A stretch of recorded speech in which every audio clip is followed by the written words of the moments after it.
శ్రీ వెంకటేశ మాసపత్రిక ప్రారంభించమని నాకు ఆజ్ఞాపించేటువంటి క్రమంలో ఒక లీల జరిగింది. ఆ లీల ఏంటంటే, ఒకరోజు ముందు నా వద్దకు ఒక భక్తులు వచ్చిండ్రు. వచ్చి, మనము ఒకటి పత్రిక తీద్దాము, మేము కూడా మీతో పాటు సమాన స్థాయిలో డబ్బును ఇన్వెస్ట్మెంట్ చేస్తాము, ఇట్లా నమో వెంకటేశ అనే పత్రిక పేరు పెట్టి తీద్దాము అని చెప్తే నేను ఒప్పుకున్నాను. తీద్దామంటే అంటే చెప్పి నేను కూడా ఒప్పుకున్నాను.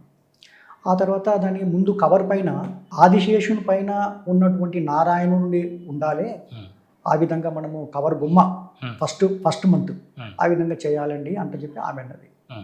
లేదండి, మనము వెంకటేశ్వర స్వామికి తీస్తున్నాము కాబట్టి ఆ వెంకటేశ్వరునికి ఒక కొన్ని అందరూ మొక్కుతున్నట్టుగా నమో వెంకటేశ అని ఉంటే బాగుంటుంది, అది కొంచెం టైటిల్కు సూట్ అయింది అని చెప్పి నేను అన్నాను.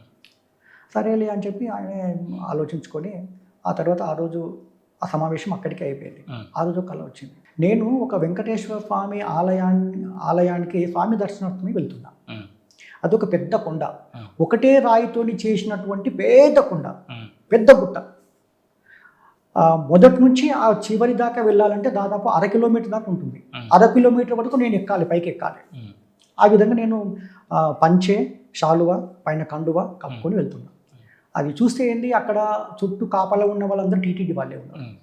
ఆ గుట్ట పైన ఈ ఎలక్ట్రికల్ లైట్లు తోటి మిరుమిట్లు కొలుపుతుంది స్వామివారి ఆలయం. నేను స్వామివారి ఆలయాన్ని చూసుకుంటూ కొంచెం అట్లా మామూలుగా అందరూ భక్తులు ఏ విధంగా వెళ్తుంటారో ఆ విధంగా వెళ్తున్నా. ఇంత లోపల ఇంకొక పక్కన నాకు కొద్దిగా ఎడమ పక్కన కొద్దిగా దూరంలో ఇంకొక ఆయన వ్యక్తి, ఒక 23 years ఉంటాడు, నల్లగా ఉంటాడు, ఒక పంచ కట్టుకున్నాడు, జంజనం వేసుకున్నాడు. ఆయన స్వామినే చూసుకుంటూ మునికాళ్ళ పైన నడుచుకుంటూ వేగంగా నడుచుకుంటూ కొండపైకి వెళ్తున్నాడు. ఇంత లోపట్నే మేము దగ్గరికి వెళ్ళేసరికి మేము ఒక పక్కకి అయిపోయాను ఆయన నేను.